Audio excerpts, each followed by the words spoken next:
അരുൺ, ഇതിലെ പ്രശ്നം എന്താണ്? ഇപ്പം നിജേഷ് ചർച്ചയ്ക്കെടുക്കുന്നത് പറയുന്നത് ഈ ഡിജിറ്റൽ ഡിവൈഡ്, രാജ്യത്തെ സർക്കാരിൻ്റെ കാഴ്ചപ്പാട് ഡിജിറ്റൽ ഡിവൈഡ്, ആ ഡിജിറ്റൽ ഡിവൈഡ് ഒഴിവാക്കി രാജ്യത്ത് ആദ്യമായി, ലോകത്ത് തന്നെ ആദ്യ പദ്ധതിയായി ഇത് വരുന്നു എന്ന് വെച്ചാൽ വളരെ ശക്തമായിട്ടുള്ള നെറ്റ് കേരളത്തിൻ്റെ എല്ലാ മേഖലകളിലേക്കും ഏതാണ്ടൊരു 30,000 കിലോമീറ്റർ കേബിൾ വലിക്കുന്ന വിധത്തിലുള്ളൊരു ഫൈബർ ഒപ്റ്റിക് നെറ്റ്വർക്ക് സംവിധാനമാണ്. നിജേഷ്, ആ നിലയിലൊരു പദ്ധതി എവിടെത്തി എന്നാണ് ചോദിക്കുന്നത്. പക്ഷേ പ്രതിപക്ഷ നേതാവ് ഈ ഹർജിയിലൂടെ വാദിക്കാൻ, കോടതിക്ക് മുമ്പിൽ വാദിക്കാൻ ശ്രമിച്ചത് നിജേഷ് പറഞ്ഞ തരത്തിലാണോ? എവിടെയാണ് ഈ ചർച്ചയുടെ ഭാഗമായി നിജേഷ് മുന്നോട്ട് വെക്കുന്ന വാദങ്ങൾ പ്രശ്നമായി താങ്കൾക്ക് തോന്നുന്നത്? അതിലെ പ്രശ്നങ്ങൾ എന്താണ്? രണ്ടാമത്തെ കാര്യം, ഇതൊരു തിരിച്ചടിയാണെന്ന് പറഞ്ഞല്ലോ.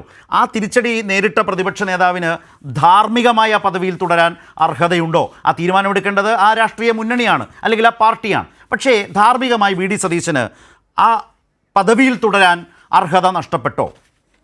രണ്ട് കാര്യങ്ങളുണ്ട്. മിസ്റ്റർ ശരത്, ഇതിൽ രണ്ടും പ്രധാനപ്പെട്ട കാര്യമാണ്. ഇപ്പോൾ ഒന്ന്, കോൺഗ്രസിന്റെ പ്രതിനിധി നിജേഷ് പറഞ്ഞത് പ്രഖ്യാപിച്ച അത്ര എണ്ണം കണക്ഷൻ കൊടുത്തില്ല, നിങ്ങൾ സമയബന്ധിതമായി അത് പൂർത്തീകരിക്കാൻ കഴിയുന്നില്ല, ശരിക്കും കേരളത്തിലെ എല്ലാ കുടുംബങ്ങളിലും ഇത് എത്തേണ്ട സമയം ആയില്ലേ എന്നതാണ്. അതൊരു പോസിറ്റീവ് കാര്യമാണ്. കാരണം നമ്മൾ തീരുമാനിച്ചതുപോലെ പൂർത്തീകരിക്കാൻ കഴിയുന്നില്ല എന്നതാണ്. അപ്പോൾ പ്രകൃതി ദുരന്തങ്ങളും അതുപോലെ കോവിഡ് 1ാം ഘട്ടം, 2ാം ഘട്ടം, 3ാം ഘട്ടം, പ്രതിസന്ധി, സാമ്പത്തിക പ്രതിസന്ധി എല്ലാം അതിലൊരു ഘടകമാണ്. എന്നാൽ ബഹുമാനപ്പെട്ട പ്രതിപക്ഷ നേതാവ് ഇന്ന് ഹൈക്കോടതിയെ സമീപിച്ചുകൊണ്ട് ഈ പൊതു താല്പര്യ ഹർജി ഫയൽ ചെയ്തതിൽ ഒന്നാമത്തെ പ്രയർ ഇതിന്റെ സാങ്ഷൻ ഓർഡർ തന്നെ റദ്ദാക്കണം എന്നതാണ്. അതായത് എക്സിബിറ്റ് P7 ആയിട്ടുള്ള സാങ്ഷൻ ഓർഡർ ക്വാഷ് ചെയ്യണം.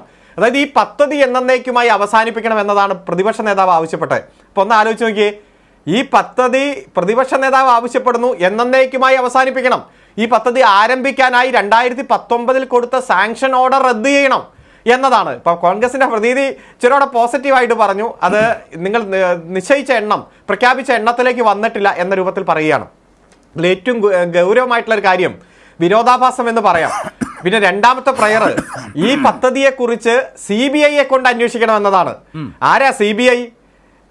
കോൺഗ്രസിന്റെ അഖിലേന്ത്യാ പ്രസിഡന്റ് മല്ലികാർജുൻ ഖാർഗെ പറഞ്ഞു, വരുന്ന ലോക്സഭാ തെരഞ്ഞെടുപ്പിൽ BJPയെ മാത്രം നേരിട്ടാൽ പോരാ, EDയെ നേരിടണം, NIA നേരിടണം, CBIയെ നേരിടണം, കേന്ദ്ര ഇൻവെസ്റ്റിഗേഷൻ ഏജൻസികളെ നേരിടണം എന്ന് പറഞ്ഞ് ആ കേന്ദ്ര ഇൻവെസ്റ്റിഗേഷൻ ഏജൻസികൾക്കെതിരെ ശക്തമായ നിലപാട് സ്വീകരിക്കുന്ന കോൺഗ്രസ് എവിടെ? വാളയാർ ചെക്ക് പോസ്റ്റിന് അപ്പുറത്തേക്ക് ആ CBIയെ കേരളത്തിലേക്ക് കൊണ്ടുവന്ന് കൃത്യമായി ഇതിനെക്കുറിച്ച് അന്വേഷിക്കണം എന്നതാണ് രണ്ടാമത്തെ പ്രയർ.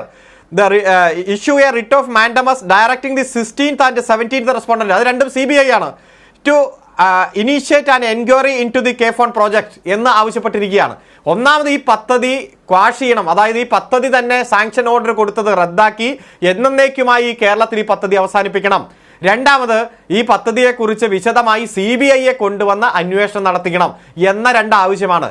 അതും ഇവിടെ കോൺഗ്രസിന്റെ പ്രതിനിധി പറഞ്ഞ കാര്യങ്ങളും തമ്മിൽ പൊരുത്തപ്പെട്ടു പോകുന്നതാണോ? ഇത് തന്നെയാണ് ഞാൻ ആദ്യം സൂചിപ്പിച്ചത്. ഏതെല്ലാം വികസന പ്രവർത്തനം ഈ കേരളത്തിൽ വന്നിട്ടുണ്ടോ അതിനെയെല്ലാം എതിർക്കുക എന്നതാണ് പ്രതിപക്ഷത്തിന്റെ ഡ്യൂട്ടി എന്ന രൂപത്തിൽ നിശ്ചിതമായി എതിർക്കുക മാത്രമല്ല, ആ പദ്ധതി തകർക്കാൻ നോക്കുകയാണ്. ഇപ്പൊ ലൈഫ് പദ്ധതി നമുക്കറിയാം, വടക്കാഞ്ചേരിയുമായി ബന്ധപ്പെട്ടുകൊണ്ട് എത്രയോ പാവങ്ങൾക്ക് വീട് കിട്ടുന്ന പദ്ധതിയാണ്. ആ പദ്ധതി കേന്ദ്ര ഇൻവെസ്റ്റിഗേഷൻ ഏജൻസികളെ കൊണ്ടുവന്നും നിയമ പോരാട്ടം നടത്തി തടസ്സപ്പെടുത്തിയും നാം കണ്ടില്ലേ. ഏറ്റവും കൂടുതൽ ആളുകൾക്ക് അടച്ചുറപ്പുള്ള വീട് കിട്ടുന്ന ഇന്ത്യയിലെ ഏക സംസ്ഥാനമായി ഈ കേരളം മാറിയെന്ന് അമേരിക്കയിലെ ഏറ്റവും വലിയ പത്രമായ വാഷിംഗ്ടൺ പോസ്റ്റാണ് റിപ്പോർട്ട് ചെയ്തത്. ആ പട്ടിണിപ്പാവങ്ങൾക്ക് കിട്ടുന്ന സാധാരണ ഒരു വീട്, അടച്ചുറപ്പുള്ള വീട്, അത് എന്നത്തേക്കുമായി അവസാനിപ്പിക്കുകയാണ്. പെൻഷനെതിരെ എത്രയോ നുണ പ്രചരിപ്പിച്ചുകൊണ്ട് മുന്നോട്ട് പോകുന്നു.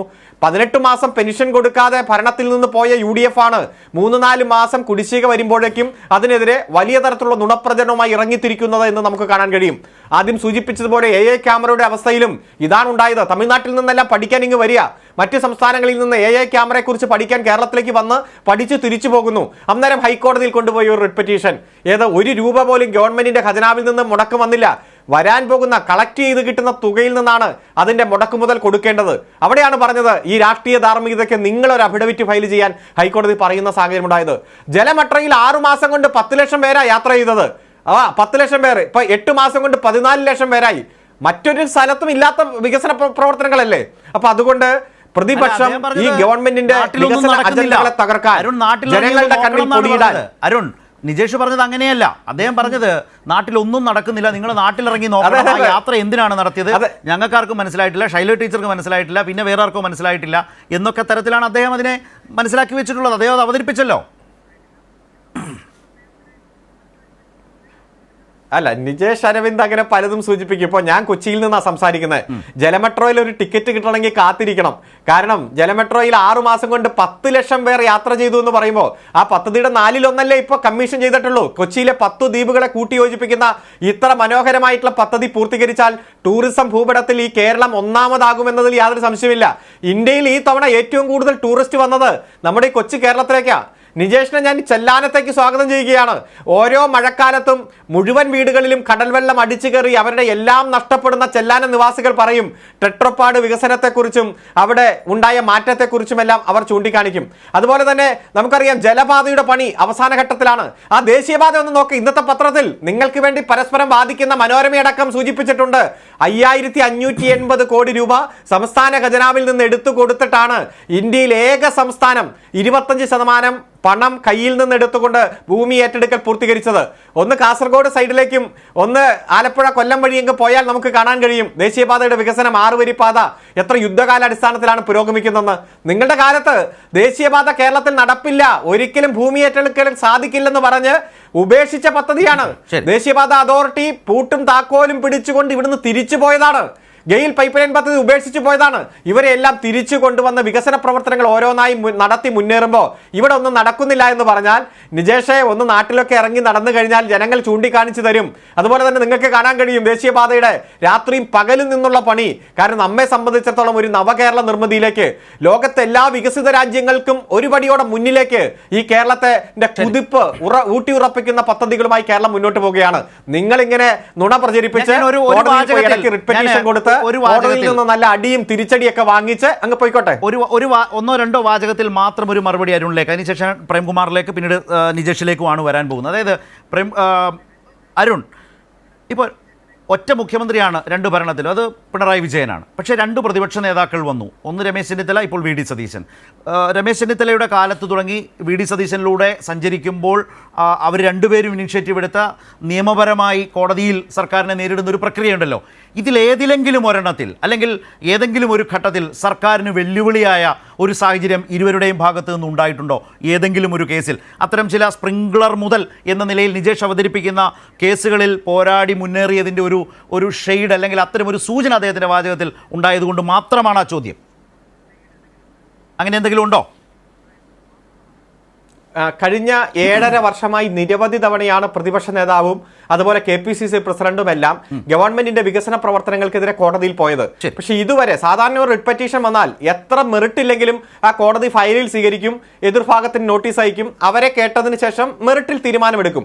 പക്ഷെ ഇപ്പൊ വന്ന് ഫയലിൽ സ്വീകരിക്കുന്ന പോലുമില്ല, എതിർഭാഗത്തിന് നോട്ടീസുമില്ല.